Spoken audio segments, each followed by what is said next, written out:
Okay, now it's going.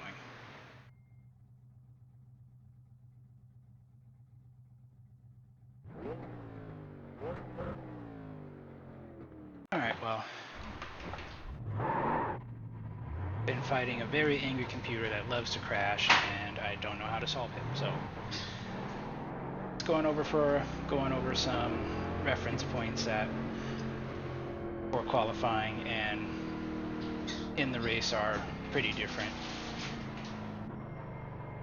Break a few rules, get our NASCAR license revoked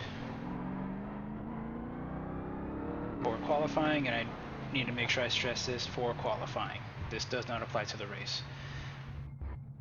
Pretty well right here between this first hash mark to the second one, as well as where you see the track darken up a little bit with some rubber. That's my braking marker for turn 1 in qualifying.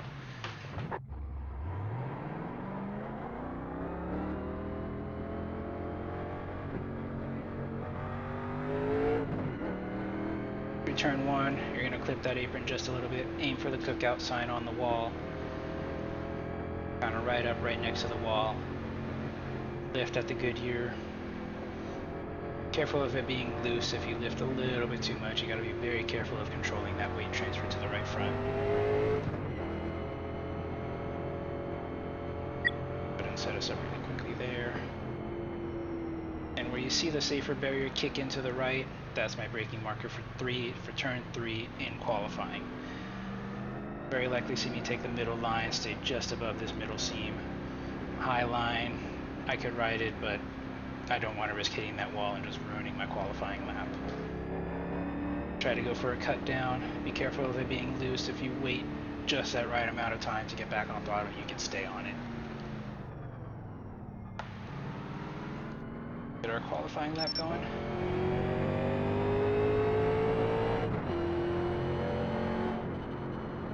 Fully using to turn 3.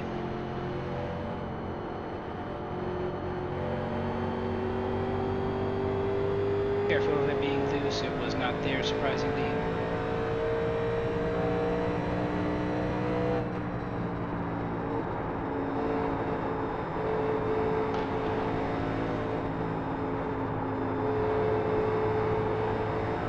Was a little bit loose there. Gotta be careful with that.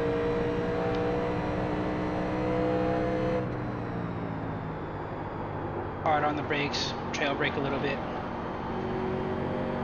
Until you get to that Goodyear sign. Just be careful of it getting loose as you're on throttle. Good for a 31.844. Alright, so we're back up and running here. Apologies for that. Still pretty well the same track temperature.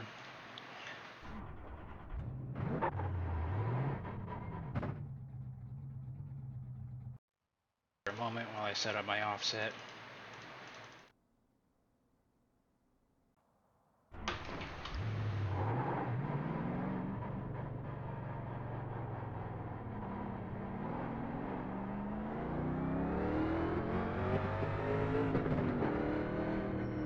Alright, so back to what I was saying about the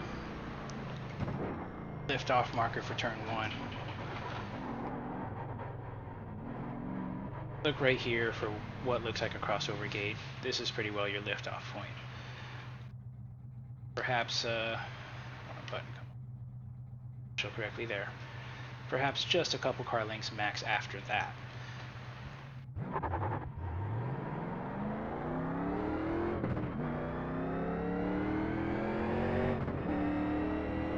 So, assuming my sim doesn't crash, it's not the PC crashing, it's the sim crashing.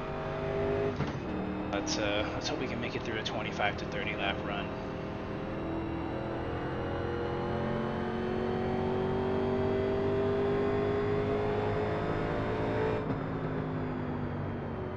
Hard on the brakes. Try to have all your braking done before you get into the banking of turn 3 and 4.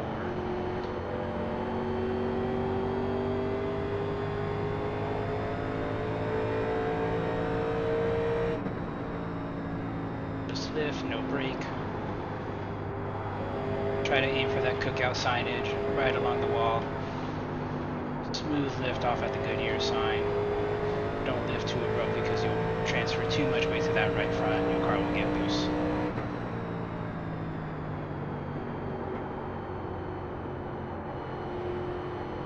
So you got the Goodyear sign. Actually, what'll be a little bit better, wait until the car starts turning down the banking.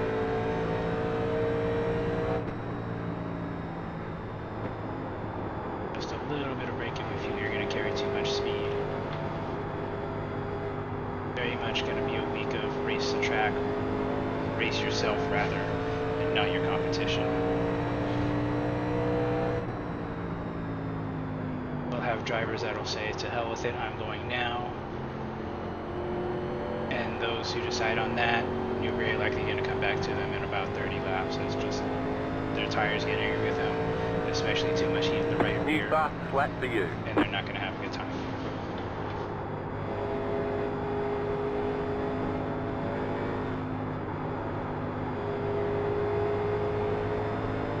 '87s in Darlington is the epitome of don't force the car.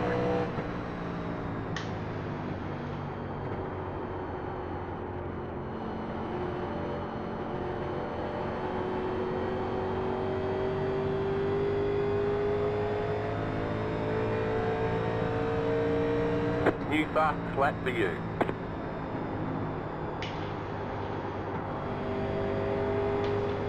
Kind of missed the line I wanted there.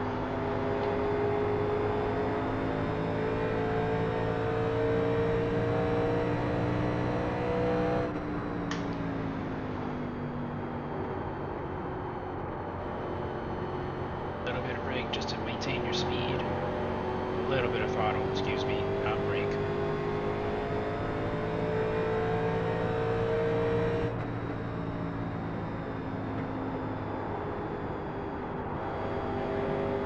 Perfectly okay to catch that apron a little bit with the left front.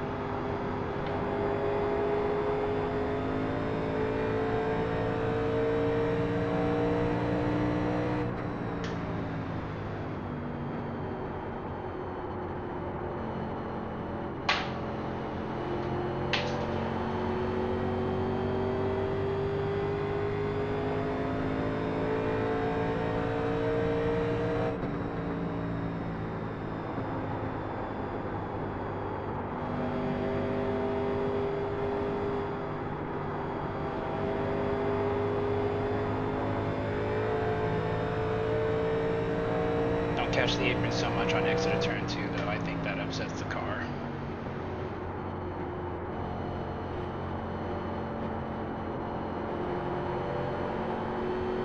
I'm being very, very patient on throttle, being as smooth as possible.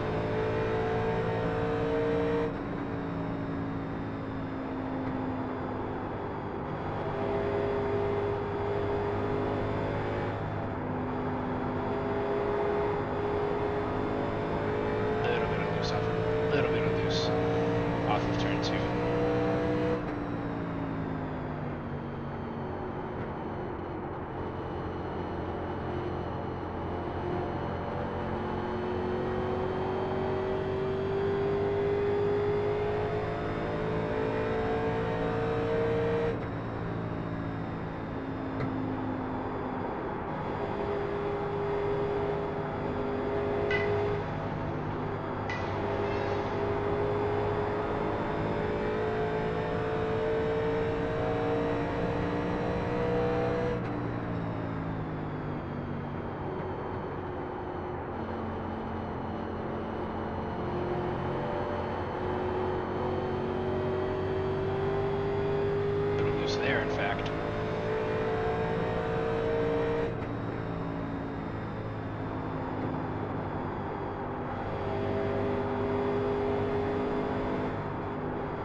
really only 10 laps short now. For those of you who saw my previous Darlington guide, you may remember that I mentioned fuel saving to try to make this a no-stop race, and yes, you can do that because 10 laps short from the start of the race is not all that bad, especially with how much off-throttle time you have right now.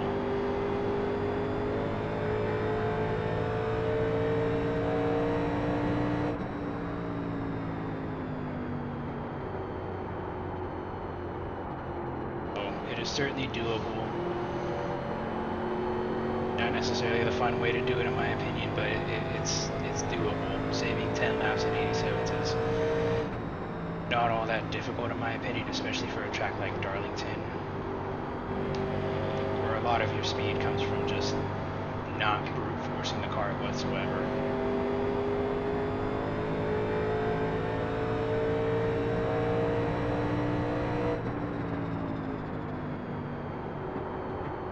Just to demonstrate a little bit of fuel saving. It's just really efficient driving, efficient in your line. Don't modulate your throttle on and off throughout the turn. Like say here, I'm going to stay off throttle until I'm darn near up next to the wall, and I still got that wrong a little bit. Whereas going into turn 3, just lift right about here. Brake at the catch fence. And you don't really sacrifice a lot of time. You can see I'm making it up right now. If you really want to brute force it, your fuel saving, just clutch it right here.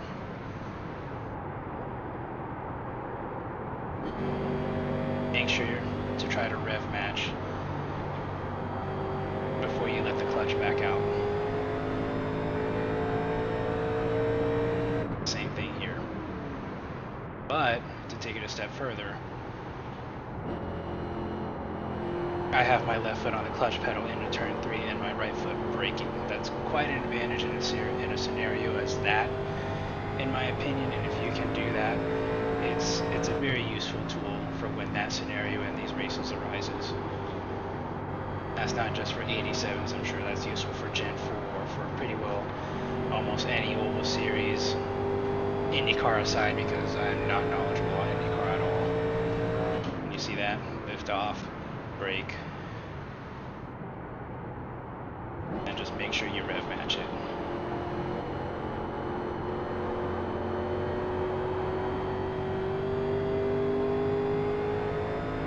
But that fuel saving tactic, in my opinion, is a little bit more useful late run where the tires are worn out and you're off throttle for that much longer.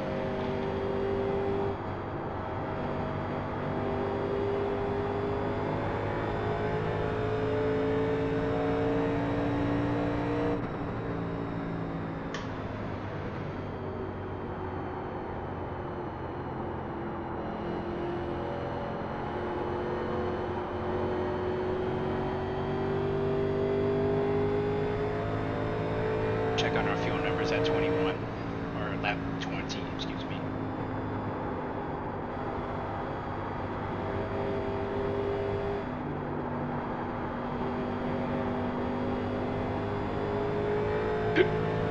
Excuse me, stupid hiccups.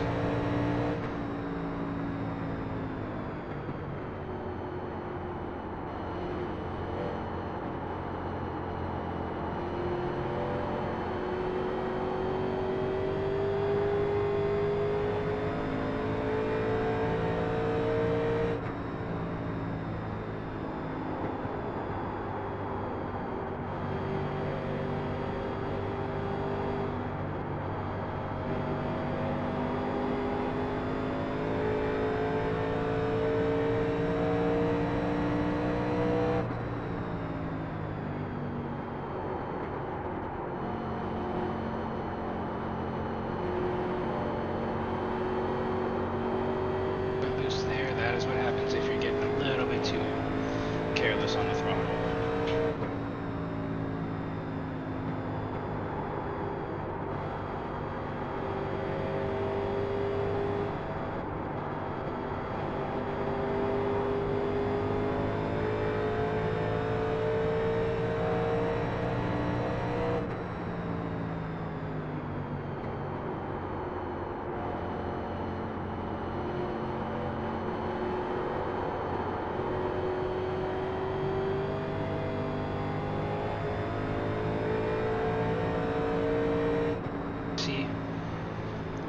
calculated lap 20, we still have 64 laps of fuel estimated, and we're not really doing any drastic steps in fuel saving. So saving, say, 5.5 laps worth of fuel doesn't sound too outrageous for a series like 87's, right? And that's why I bring this up, because this is one where it is very much more possible without any outrageous fuel saving from the immediate drop of green flag, starting from pits just to save that little bit of fuel from pace lap, clutching, shut off the engine. You can do it at Darlington without taking those outrageous steps. Yes, you can still do them here anyway to up your chances, but if you're doing anything, if you're taking any of those outrageous steps, it's just a little bit of gamifying the system, in my opinion. But I just want to make sure you guys are aware that this is a possibility to do. If you want to, by all means, that's entirely up to you. I just want to make sure that the community at large knows that it's a possible thing to do.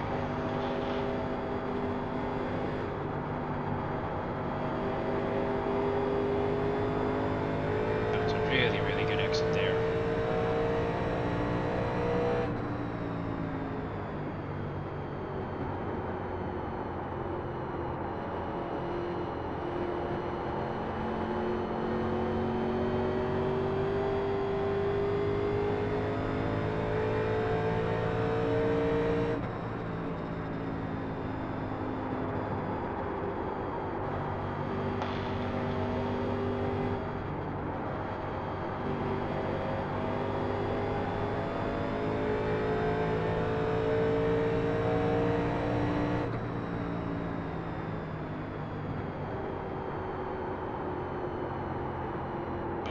Just a little bit for 3 and 4. Whether you're on the low line, middle line, not so much high line, but low line and middle line, you want to make sure that you are matching the arc with your car to matching the arc of the seams. To me, that's how you know you're taking 3 and 4 properly. You don't want to wash up away from them towards the wall. None of that sort, because to me, that's when you're overdriving 3 and 4 and just hurting your tires. Matching the arc, up until we start turning down the banking and getting back on throttle. Fair bit loose there. You gotta be very, very careful on throttle.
You can see here that pretty well the lap time fall off appears to be stopping somewhere in the 34.4 range. Again, track temperature dependent, but try to shoot for, say, 34.4s, 34.5s, middle to late run.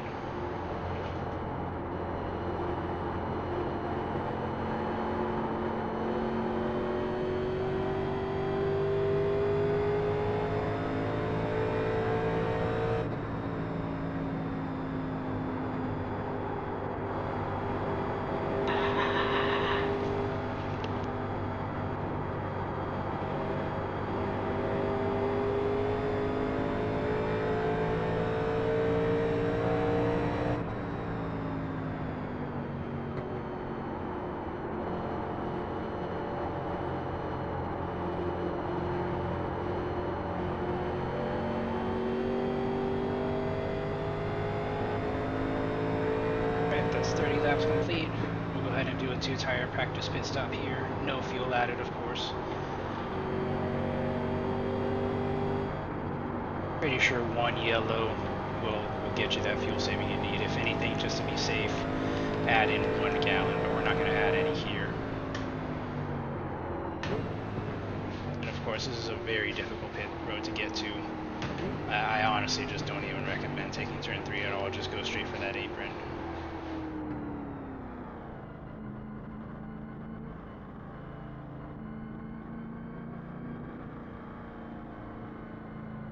Not need any fuel. Change just the right side tires.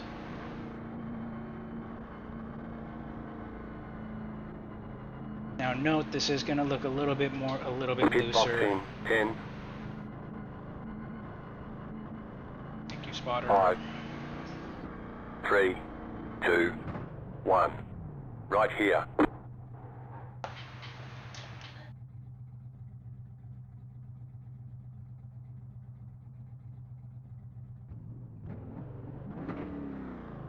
Move it, move it.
Just set your fastest lap of the session.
So on 2 tires, it isn't crazy loose.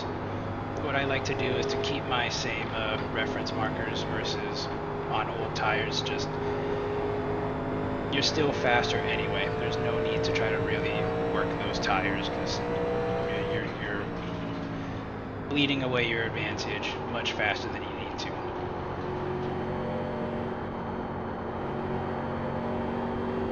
You can see what I think is lap 4 on this run with the 2 tires. 5 rather.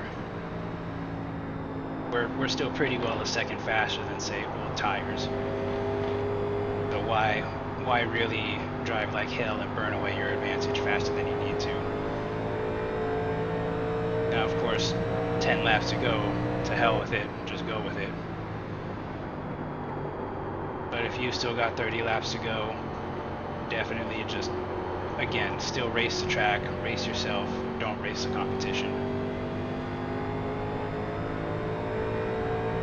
If anything, it is just a little bit looser on exit. Of course, be careful of that. Either way, rather 4 tires, old tires, 4 old tires, or new right side tires.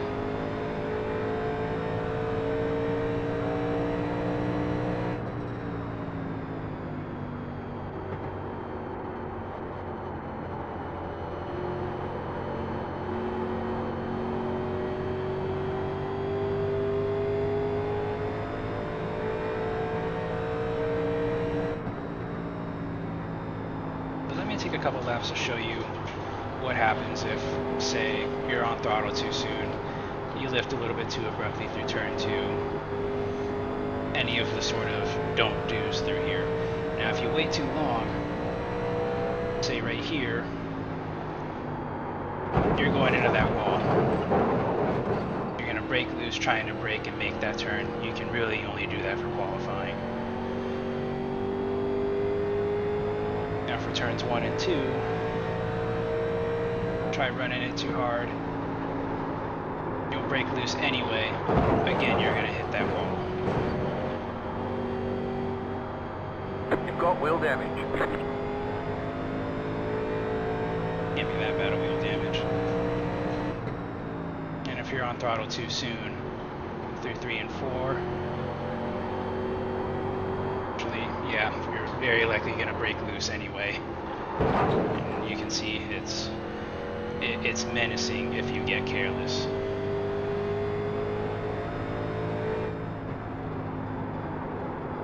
Now if you lift too abruptly, coming off of turn 2, just instant lift off, gets a little bit loose. You let that weight transfer too much and too quickly to your right front.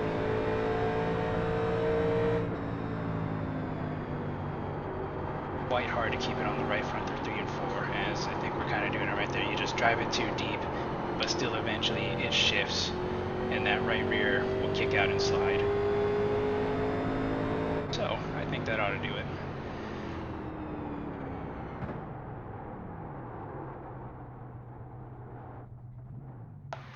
So just closing thoughts, guys.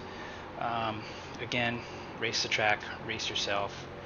Don't race your competitors. If you do that, you're going to get caught into just this kind of measuring game, and eventually both of you, one of you will heat up your tires too much, one of you or both of you is going to wreck. Just don't fall into that trap. Don't let race brain take control. Focus long run pace, full focus long run pace, unless like you get a yellow with 15 to go. At that point, it's just kind of to hell with it. Even then, 15 laps is still long enough to where some tire care is needed. Darlington is just that nature of a track.